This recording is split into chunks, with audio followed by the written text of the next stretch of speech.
Now what I'd like to do is I can see some hands coming up here. Before we get to that stage, over the course of the afternoon, there's been great information on technologies, how they work, what kind of applications you can benefit from, what may be of interest to you, and what's a good fit, no pun intended, good fit for your locale.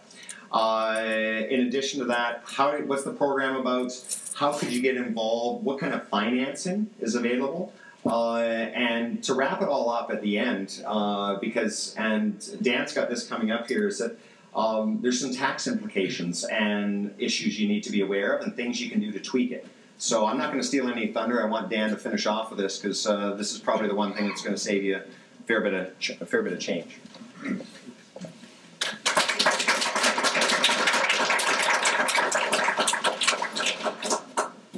Thanks, Ken.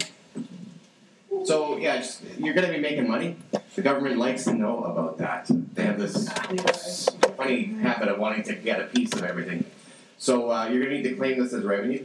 So that implies a couple different strategies. As the legal applicant for this project, the legal applicant becomes the entity collecting the revenue and therefore reporting on the revenue. You want to think about that, or talk to your accountant and think about that before you enter into this.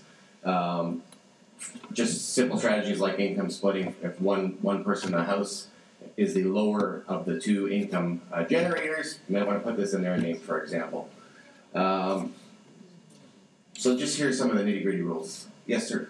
Would the implication with that be you have to change your account with our local provider so we're guaranteed acceptance? Like if we're going to put it under, say, my wife's name, who's a lower income earner, right? To justify that, does her name need to be the only name on our hydro bill? I don't think so. I mean, Ken, you ran into this issue, but I have not. Yeah, I'll just say quickly is that if you're going to claim on that side, it needs to be one of the names on the account. So you're best at putting joint name, and you can figure out later with your accountant how you want to split it, but at least have both on there, because if you want to shift from one tax return to the other, you want to make certain the contract is in one or the other's name, or both. Both gives you the most flexibility. Can you put also your kids on it? You yourself and your kids, because it's a 20-year contract. I don't know. That would be a question for your accountant, frankly. Yeah. So just some background on this. The government, the federal government, CRA, has set up some classes for capital cost allowance. Capital cost meaning you purchase the system. You own it. It's a capital asset, right? In some cases, you might actually be able to lease the system. This does not apply because leasing has its own accounting rules, okay? But I'm assuming that most of us here are going to buy a system either through our own money or through a loan. As long as you own it, this rule applies. So the government has a number of different classes for types of write-offs, basically.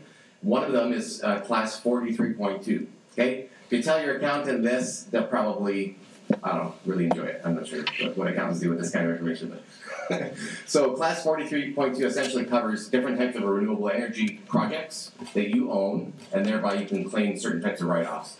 The way that class 43.2 works in the case of solar and most other renewable energies is you can claim up to 50% of the total project cost per year, okay?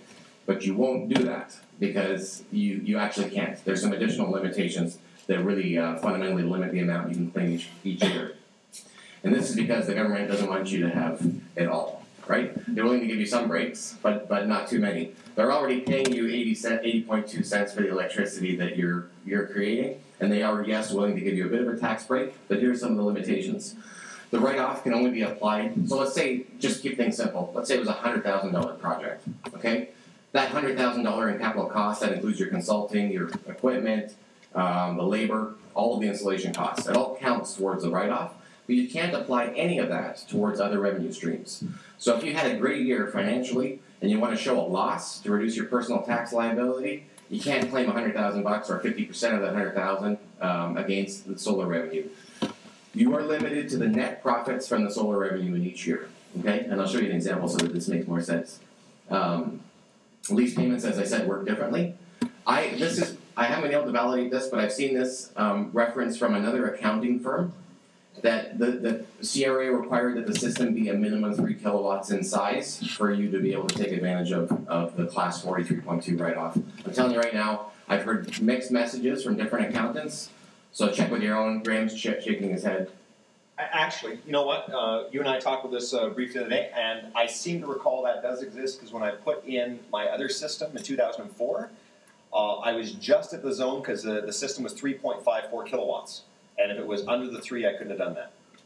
That goes back to 2004. I can only assume it still exists. Okay. There you go. So check with an accountant, which is my last point. Talk to your accountant. So here's an example. Let's say it's an $80,000 10 kilowatt project.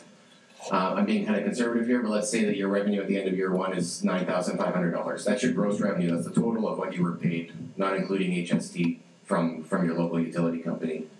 Let's say your loan payments for that year were $8,000, assuming you put a reasonable down payment towards the project. So there may be other costs, like insurance, for example, the portion of your insurance that went up for solar. If there were some maintenance costs, some systems, there's a monthly or annual fee for the monitoring software. So basically, there's some simple ways to determine what are all of your costs associated with the solar for that year. Keeping it simple, we're just taking the cost of the loan. Basically, your net revenue is $1,500, right? So your maximum write-off is equal to your net revenue. So that $80,000 of capital costs, you're limited to a very small amount of that each year. The upside of that is you should be able to make this tax-free for many, many years. So that's a great incentive. Yes, sir. I'd like to change that loan payment to interest on the loan. Sorry, as I was saying it, I was just realizing it would be the interest that you'd be writing off. Correct. So in other words, your net revenue number here would change. At the end of the day, your write-off should be a minimum 10 years, probably somewhere up to 15 years if you can stretch it out, right? So at the end of each year, you'll have a declining balance in terms of what you can carry forward for your write-offs. This is just to point you back to the Microfit website again for reference on all of this. And I just want to finish too before people all disperse by thanking all of our great presenters today. I think you got some really terrific information on how to move forward.